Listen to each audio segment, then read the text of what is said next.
32 años de silencio. 32 años de una mansión que guardaba secretos que nadie se atrevió a buscar. Esta madrugada, a las 6 de la mañana con un segundo, las puertas de esa propiedad cayeron y lo que encontraron adentro va a cambiar para siempre la historia de uno de los crímenes políticos más dolorosos de México. No estamos hablando de rumores ni de filtraciones anónimas. No estamos hablando de teorías que circulan en foros de Internet, ni de versiones que nadie puede verificar.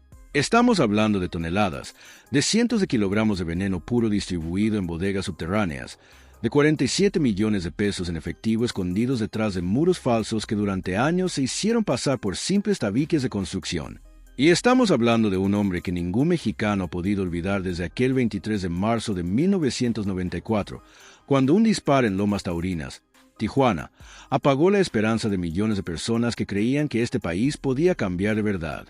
Hoy Omar García Harfuch reventó la mansión de Luis Donaldo Colosio y lo que encontró adentro no tiene precedente en la historia reciente de este país. Antes de que sigamos, si eres parte de la comunidad del A-Club de Fans y llevas tiempo siguiendo cada operativo, cada cateo, cada vez que este hombre hace lo que muchos creyeron imposible, déjame un comentario con la palabra Colosio para saber que estás aquí y que esto te importa tanto como a mí. Esta historia la hicimos juntos y sin ustedes no tendría sentido seguir contándola. Para entender por qué esta madrugada fue diferente a todas las demás, hay que entender que representa ese nombre en la memoria colectiva de México. Luis Donaldo Colosio Murrieta no era un político más dentro de la maquinaria del sistema. Era algo que en la política mexicana aparece muy pocas veces y que cuando aparece genera una esperanza tan intensa que su ausencia duele durante décadas. Era la posibilidad real de un cambio. Un hombre que desde adentro del sistema más cerrado y hermético que ha existido en este país intentaba abrir ventanas, dejar entrar aire fresco, hablarle a la gente de frente y sin los códigos cifrados que la clase política usa para no decir nada mientras finge decirlo todo. Su discurso del 18 de marzo de 1994 en el Monumento a la Revolución, apenas 5 días antes de su muerte, todavía se estudia como uno de los momentos más honestos y valientes que un candidato presidencial mexicano ha tenido frente a una cámara. Habló de un México con hambre y sed de justicia. Habló de un México donde la ley se aplicara pareja, donde el poder no fuera un privilegio hereditario, sino una responsabilidad pública. Y millones de personas lo escucharon y creyeron que esta vez era diferente. 5 días después lo mataron en Tijuana. El caso nunca fue resuelto de manera satisfactoria. Las investigaciones se cerraron, se reabrieron, se volvieron a cerrar. Los nombres que circularon como posibles responsables intelectuales fueron muchos y ninguno terminó en una condena que convenciera a nadie. La herida quedó abierta y su mansión en la Ciudad de México, ubicada en una de las zonas residenciales de mayor nivel de la capital, quedó en manos de herederos y administradores cercanos que durante 32 años la mantuvieron fuera del escrutinio público. Nadie la investigó, nadie la auditó, nadie se atrevió a voltear a verla de frente porque el peso del nombre la protegía mejor que cualquier guardia armado. Señalar esa propiedad era señalar a Colosio y señalar a Colosio México tiene un costo político que durante décadas nadie quiso pagar. Eso fue exactamente el error que el crimen organizado aprovechó. La señal que encendió las alarmas en el equipo de inteligencia Omar García Harfuch no llegó de un soplón ni de una denuncia ciudadana anónima enviada a un buzón de quejas. Llegó del lugar donde siempre llegan las verdades más incómodas y más peligrosas del rastro del dinero. Durante semanas, los analistas financieros del grupo de inteligencia rastrearon movimientos de capital en cuentas vinculadas a empresas fachadas registradas a nombre de prestanombres que no tenían perfil empresarial reconocible. Personas que en papel dirigían sociedades anónimas con contratos millonarios, pero que en la vida real vivían en colonias populares de la periferia urbana. Manejaban autos con más de 10 años de antigüedad y no tenían en sus declaraciones patrimoniales nada que justificara su rol como operadores de empresas con facturación de 8 cifras. El patrón era el de siempre. Era la firma inconfundible de una organización criminal que lleva años perfeccionando el arte de parecer legal mientras opera en las sombras. Lo que no era tan evidente, lo que tardó semanas en materializarse en el tablero de análisis financiero del equipo de Harfuch era el destino final de ese dinero. Las transferencias irregulares apuntaban una y otra vez a través de capas de empresas interpuestas y cuentas en el extranjero a una dirección específica en la Ciudad de México, una propiedad con historia, una propiedad cuyo nombre aparecía en los registros catastrales, vinculado a un apellido que cualquier mexicano reconoce de inmediato. Cuando el analista que encontró la conexión la puso sobre la mesa del equipo de inteligencia, El silencio que siguió duró varios segundos porque todos entendieron al mismo tiempo la magnitud de lo que tenían frente a ellos y la delicadeza política que iba a requerir cada paso de lo que venía a continuación. El genio del esquema era su audacia calculada.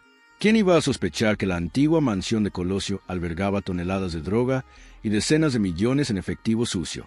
Nadie.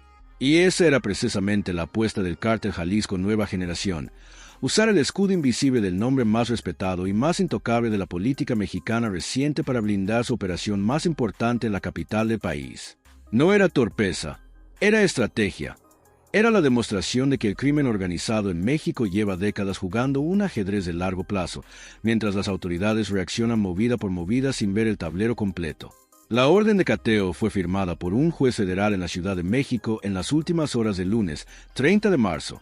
Arfucha recibió pasada la medianoche y convocó de inmediato a los líderes del operativo para una sesión de coordinación final en el centro de mando. Cada minuto que pasaba después de ese momento era un minuto de riesgo. Las redes criminales tienen ojos en lugares que ningún manual de inteligencia puede mapear completamente. Conocidos, familiares de empleados, policías locales en nómina, funcionarios de mandos medios que pasan información a cambio de sobres que llegan puntualmente el primer día de cada mes. Si alguien dentro de esa cadena detectaba el movimiento del convoy antes de que llegara a la propiedad, la mercancía podría estar en camino a otra dirección antes del amanecer. El operativo tenía que ejecutarse antes de que la ciudad despertara y así fue. A las 6 de la mañana en punto del martes 31 de marzo de 2026, la mansión que perteneció a Luis Donaldo Colosio Murrieta dejó de ser un monumento silencioso pasado y se convirtió en el epicentro de uno de los operativos antidroga más importantes que se hayan ejecutado dentro de los límites de la Ciudad de México en años recientes. El convoy que llegó esa madrugada no era una patrulla de rutina ni un grupo de inspectores administrativos con órdenes de revisar documentos.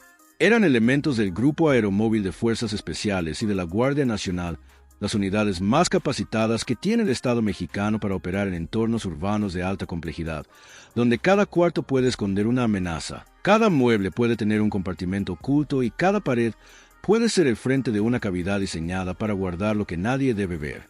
Llegaron en silencio total, sin sirenas, sin luces de emergencia, que alertaran a los vecinos ni a los vigías, que el crimen organizado siempre tiene apostados en las colonias donde opera, personas que en apariencia son simplemente vecinos o comerciantes, pero que en realidad forman la primera línea de alerta del cártel. El convoy se detuvo a una cuadra de distancia de la propiedad objetivo y los elementos avanzaron a pie en columnas compactas pegados a las bardas de las propiedades aledañas, moviéndose con la disciplina mecánica de quien ha ensayado ese movimiento cientos de veces y sabe que el error más pequeño puede costar caro. Las calles de esa colonia residencial estaban vacías a esa hora.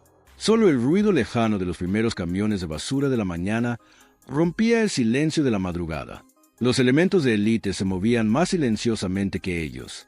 Arf no estaba en la calle esa mañana, estaba en el centro de mando, frente a las pantallas que transmitían en tiempo real la telemetría de cada elemento sobre el terreno. Los puntos de luz representaban a sus 30 operadores, avanzando hacia el objetivo en la oscuridad de una Ciudad de México que todavía no sabía lo que estaba a punto de ocurrir dentro de sus propias calles. Su voz llegaba por radio a los líderes de escuadrón con la calma característica de quien lleva años tomando decisiones en situaciones donde el margen de error es cero. Pero adentro, incluso sabía que esta noche era diferente a todas las anteriores. No era un cateo más en la larga lista de operativos que su administración había ejecutado. Era el cateo que nadie había tenido el valor de ordenar en 32 años de silencio institucional. Si tú también pensaste que algo así era imposible, que la mansión de Colosio era demasiado intocable para ser investigada, déjamelo en los comentarios. Porque esa sensación de que hay lugares y nombres que están por encima de la ley es exactamente el tipo de impunidad que este operativo vino a demoler esta madrugada. El sistema de seguridad de la mansión había sido actualizado, modernizado en los últimos años con una inversión que no correspondía al perfil de una familia que simplemente conserva una propiedad histórica. Cámaras de alta resolución con cobertura perimetral completa, sin ángulos muertos. Sensores de movimiento instalados no solo en el exterior, sino en los corredores interiores y en los accesos a los niveles subterráneos. Puertas reforzadas con sistemas de cierre electrónico que requerían autenticación de múltiples pasos para ser operadas desde adentro. Alguien había invertido dinero serio, dinero profesional, en convertir esa propiedad en una fortaleza discreta. No el dinero de una familia que conserva con cariño el legado de un ser querido. El dinero de una organización que necesita que su punto de operaciones más importante en la capital del país permanezca impenetrable e invisible al mismo tiempo. Los especialistas en neutralización electrónica del equipo cortaron las señales de seguridad en 40 segundos exactos. Las cámaras quedaron ciegas de golpe, los sensores perimetrales e interiores mudos y la puerta principal, reforzada y diseñada para resistir intentos de entrada forzada convencionales. Cedió ante el equipo de apertura táctica sin hacer más ruido que el susurro metálico de un mecanismo que por primera vez en años era abierto desde afuera sin el permiso de quien lo construyó. No hubo resistencia armada. Eso fue lo primero que se confirmó por radio cuando los elementos cruzaron el umbral. No había guardias con armas largas esperando en los corredores. No había sicarios posicionados en puntos estratégicos del interior listos para defender la carga. Lo que había era algo diferente y en cierta manera más perturbador que la violencia abierta. Había orden. Había una operación meticulosamente organizada que llevaba meses, muy posiblemente años, funcionando con la precisión y la rutina de una empresa formal. El crimen organizado, cuando tiene tiempo suficiente y recursos ilimitados, deja de parecerse la imagen caótica que las películas proyectan y empieza a parecerse a un corporativo eficiente con procesos, jerarquías y protocolos de operación bien definidos. Y eso es exactamente lo que los elementos de élite encontraron al cruzar el umbral de la mansión esa madrugada. El recorrido interior comenzó desde la planta baja, siguiendo el protocolo estándar de aseguramiento que establece la cadena de custodia antes de que los peritos forenses entren a documentar. La planta baja conservaba algo de la arquitectura original de la propiedad. Techos altos, pasillos anchos, el tipo de construcción que en las décadas de los 80-90 se usaba en las zonas residenciales de alto nivel de la Ciudad de México para transmitir poder con una elegancia que no necesitaba gritar para ser reconocida. Había elementos decorativos que evocaban una época anterior, marcos en las paredes donde en algún momento hubo fotografías o cuadros que habían sido retirados hace tiempo. Muebles que mezclaban lo antiguo con adquisiciones más recientes, algunas claramente costosas, otras funcionalmente neutras. Pero debajo de esa fachada de respetabilidad histórica había capas que no se veían a simple vista y que el ojo entrenado del equipo forense comenzó a identificar desde los primeros minutos. Recorrido. Todo estaba limpio, demasiado limpio para una propiedad que en teoría no era habitada de manera regular. El tipo de limpieza, que no habla de higiene cotidiana, sino de un proceso sistemático de eliminación de evidencia. Las superficies habían sido tratadas recientemente con productos especializados que neutralizan residuos orgánicos y biológicos, los mismos que los laboratorios forenses buscan cuando analizan una escena. Alguien con conocimiento técnico de los procedimientos de investigación criminal había supervisado esa limpieza. No era el trabajo de un empleado doméstico ordinario, era el trabajo de alguien que sabe exactamente qué es lo que los peritos van a buscar y ha tomado medidas para que no lo encuentren. Pero hay algo que los organizados, por meticulosos que sean, siempre subestiman. El peso, la masa, lo que ocupa espacio desplaza materia, aunque esté escondido detrás de una pared perfectamente acabada. Los radares de penetración de suelo que el equipo de inteligencia llevó consigo no mienten. No se dejan engañar por acabados impecables ni por capas de pintura fresca. Detectan densidades, detectan cavidades, detectan la diferencia entre un muro sólido de concreto y un muro que adentro guarda algo que no debería estar ahí. El equipo perforó el primer falso muro a las 6:43 minutos de la mañana en el ala sur de la planta baja, donde los planos originales de la propiedad indicaban que había una bodega de materiales de construcción que nunca había sido actualizada en los registros catastrales. Lo que apareció al otro lado hizo que el oficial a cargo solicitara que repitieran el reporte 2 veces porque la primera no lo creyó. 1 tonelada, 800 kilogramos de metanfetamina en cristal empaquetada al vacío en bloques compactos con el nivel de sofisticación industrial que caracteriza las operaciones de distribución masiva del cártel Jalisco Nueva Generación. No era producto destinado a las calles de ninguna ciudad mexicana. Era cargamento de exportación listo para moverse en contenedores hacia mercados internacionales, donde el cristal mexicano lleva años ganando terreno a un ritmo que los gobiernos de varios países han declarado crisis de salud pública nacional. El valor estimado de esa sola carga en el mercado negro supera con creces todo lo que el gobierno federal destina anualmente a algunos programas sociales completos. Era una fortuna química guardada a metros de una calle residencial de la Ciudad de México, en el corazón de la capital, bajo el nombre de un hombre que murió antes de ver en qué se convertiría su legado. Y eso era solo el primer cuarto. El segundo sótano, ubicado en el ala norte de la propiedad y accesible únicamente a través de un mecanismo de acceso oculto detrás de una estantería de madera que en apariencia formaba parte del mobiliario de una biblioteca, requirió 19 minutos adicionales para ser localizado y abierto. Los falsos muros en esa sección eran dobles con una cámara de aire entre las dos capas diseñada para confundir los sensores de densidad estándar. Pero los especialistas de inteligencia del equipo de Airfouch no trabajan con sensores estándar ni con protocolos diseñados para operativos ordinarios. Tardaron 19 minutos, no más. Y lo que encontraron del otro lado fue 940 kilogramos de cocaína de alta pureza, procesada a un nivel de refinamiento que los peritos en el sitio describieron en sus notas preliminares como casi farmacéutico. No era la cocaína que circula en las calles de ninguna ciudad mexicana. Era producto de exportación de primera categoría, destinado a mercados europeos y norteamericanos, donde el gramo se cotiza en euros y dólares, no en pesos, y donde la pureza del producto determina la reputación y el precio de quien lo distribuye. Pero si hay algo que en los últimos años ha redefinido la escala de la tragedia del narcotráfico, no solo en México, sino en el mundo entero, es una sola palabra que se ha convertido en sinónimo de muerte masiva en las noticias internacionales: fentanilo. Y en la mansión que perteneció a Luis Donaldo Colosio había 320 kilogramos de ese veneno en pastillas de colores diseñadas para parecerse a medicamentos de venta controlada en polvo fino listo para ser mezclado con otras sustancias y multiplicar su alcance letal de manera exponencial. 320 kilogramos de una sustancia tan potente que 2 miligramos. La cantidad que cabe en la punta de un lápiz sin hacer esfuerzo son suficientes para matar a un adulto sano en minutos. Hay que detenerse un momento y hacer ese cálculo completo. Hay que multiplicar esa cifra y pensar en cuántas vidas representa ese número en términos de destrucción pura. Y cuando lo hagas, si tú también sientes que el estómago se cierra y que las palabras no alcanzan para describir lo que eso significa, dale like a este video porque esta información no puede quedarse en silencio y necesita llegar a más personas.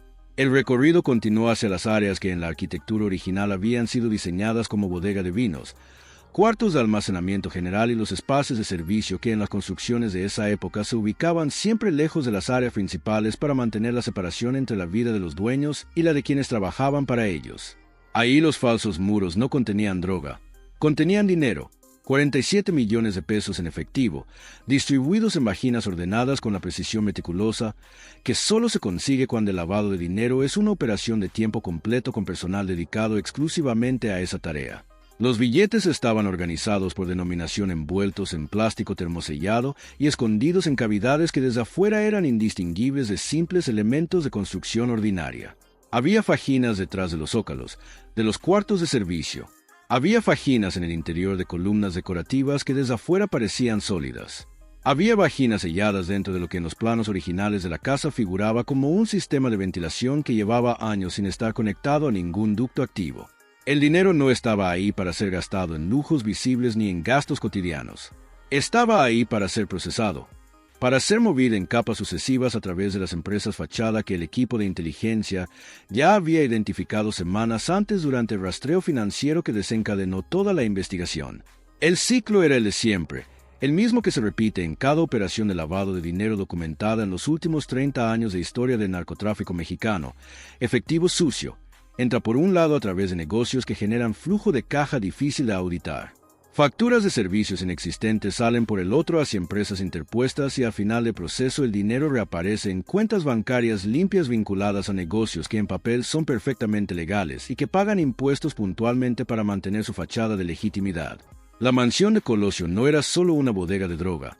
Era una lavandería industrial del dinero más sucio que circula en México, operando en silencio en pleno corazón de la Ciudad de México, protegida por el escudo invisible de un hombre que nadie se había atrevido a cuestionar. En la planta alta, los peritos encontraron lo que en este tipo de operativos se denomina el cuarto de representación, el espacio donde los operadores de alto nivel se reúnen cuando es necesario hacerlo fuera de los canales digitales que pueden ser interceptados, donde se toman decisiones que no pueden quedar registradas en ningún servidor ni en ninguna llamada telefónica y donde se guardan los objetos que comunican jerarquía y poder dentro de la estructura criminal. Había relojes de alta gama distribuidos sobre una repisa de madera oscura, piezas de relojería suiza de las marcas que no aparecen en los catálogos ordinarios. Había joyas en estuches forrados de terciopelo azul oscuro, piezas que individualmente representaban más dinero de que la mayoría de los mexicanos ven en años de trabajo honesto. Y había obras de arte, pinturas al óleo y esculturas de bronce, cuyo avalúo pericial preliminar en el sitio sumó varios millones de pesos, colocadas con la naturalidad de quien está tan acostumbrado a la riqueza que ya no la ve, colgadas en las paredes de una casa que en teoría era un patrimonio histórico bajo cuidado familiar. Todo ese conjunto no era una colección personal. Era el lenguaje de poder criminal traducido en objetos de lujo, la forma en que las organizaciones como el Cártel Jalisco Nueva Generación establecen y comunican jerarquías internas sin necesidad de palabras ni de documentos que puedan ser usados como evidencia. Era la sala donde los intocables se sentaban a decidir el destino de rutas, cargamentos y personas, rodeados de arte y lujo, a metros de toneladas de droga y decenas de millones en efectivo sucio. En la misma ciudad donde millones de mexicanos se levantan cada día antes del amanecer para ganarse el sustento en condiciones que estos hombres nunca han conocido. Y luego estaban los documentos. Comparte este video con alguien que necesite saber esto, porque lo que viene ahora es la parte que conecta todo y que explica por qué este operativo va mucho más allá de un simple decomiso de droga. En un escritorio de madera oscura ubicado en la oficina principal de la planta alta, los agentes encontraron carpetas físicas organizadas con un sistema de archivo que delataba a alguien con formación administrativa seria, no a un operador de calle, sino a alguien acostumbrado a manejar información corporativa. También encontraron dispositivos de almacenamiento digital, discos duros externos y memorias USB que los analistas comenzaron a revisar de inmediato con equipos forenses portátiles.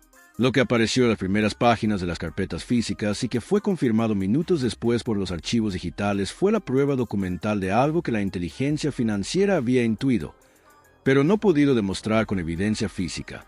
Hasta ese momento, la propiedad llevaba años siendo administrada activamente por personas con vínculos directos y documentados a las estructuras financieras del Cártel Jalisco Nueva Generación. Las transferencias irregulares documentadas en esos archivos no eran errores contables ni movimientos ocasionales difíciles de explicar. Eran un sistema, una arquitectura financiera deliberadamente construida para mover dinero desde la mansión hacia cuentas en el extranjero a través de empresas registradas en jurisdicciones de baja fiscalización, donde el origen de los fondos no requiere explicación, y desde ahí de vuelta a México en forma de inversiones aparentemente legítimas en bienes raíces, negocios de servicios y contratos con proveedores que en papel existían, pero en la realidad no operaban. El dinero daba la vuelta al mundo para regresar limpio y la mansión de Colosio era el punto de origen y de llegada de ese circuito, el corazón físico de una operación de lavado que había permanecido invisible durante años, precisamente porque nadie quería ver lo que había detrás de ese nombre.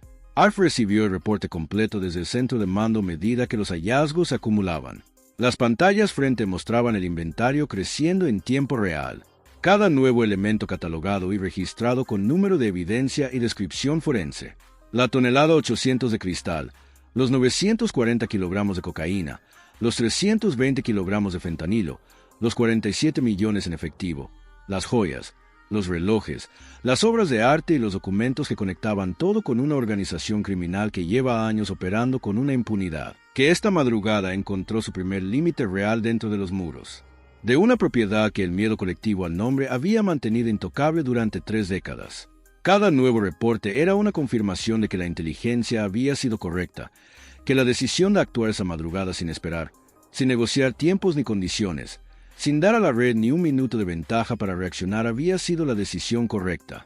Pero Arfuch también sabe con la claridad de quien ha desmantelado suficientes operaciones criminales para conocer su anatomía completa, lo que viene después de una operación de esta magnitud. Sabe que asegurar la evidencia física es el capítulo más sencillo de escribir. El difícil es el que comienza cuando las cámaras se apagan y los expedientes entran al sistema judicial. A las 7:42 minutos de la mañana, una vez que el equipo forense había documentado, fotografiado, etiquetado y asegurado bajo estricta cadena de custodia cada gramo de evidencia recuperada en la propiedad, ARP dio la segunda orden del operativo. La orden que las imágenes captadas por los drones de vigilancia que sobrevolaban la zona registraron en su totalidad y que nadie que haya visto ese material va a poder olvidar fácilmente. Explosivos y lanzallamas fueron posicionados por especialistas de demolición, controlada en las bodegas subterráneas y en las zonas estructurales donde la droga había sido almacenada, en los accesos a los falsos muros y en los sistemas de ventilación que habían sido convertidos en cavidades de almacenamiento. No era una decisión simbólica, ni un gesto mediático calculado para las cámaras. Era una decisión técnica y operativa. Las bodegas no podían ser simplemente selladas, registradas en un expediente y dejadas en el lugar. esperando que alguien con recursos suficientes encontrara la manera de recuperarlas o reutilizarlas. Tenían que ser destruidas de manera permanente e irreversible, de modo que la infraestructura física del punto de operaciones criminal quedara inutilizable para cualquier uso futuro. En menos de 50 minutos, las estructuras internas que durante años habían servido como el corazón logístico de una operación criminal de escala internacional, quedaron reducidas a escombros calcinados. Los sótanos colapsaron sobre sí mismos. Los falsos muros y las cavidades de almacenamiento fueron consumidos por el fuego. La mansión seguía en pie por fuera, su fachada exterior intacta en esa calle residencial, que a esas horas empezaba a despertar a la normalidad de un martes cualquiera en la Ciudad de México. Pero por dentro ya no quedaba nada del aparato que el crimen organizado había construido con tanto cuidado, tanta inversión y tanta arrogancia durante todos esos años. Lo que fue durante años una fortaleza invisible en el corazón de la capital, era ahora una escena sellada con cinta amarilla de la Fiscalía General de la República, rodeada de vehículos oficiales, con los vecinos asomándose desde sus ventanas tratando de entender qué había pasado esa noche mientras ellos dormían. Arfuch habló ante los medios a media mañana desde el centro de mando.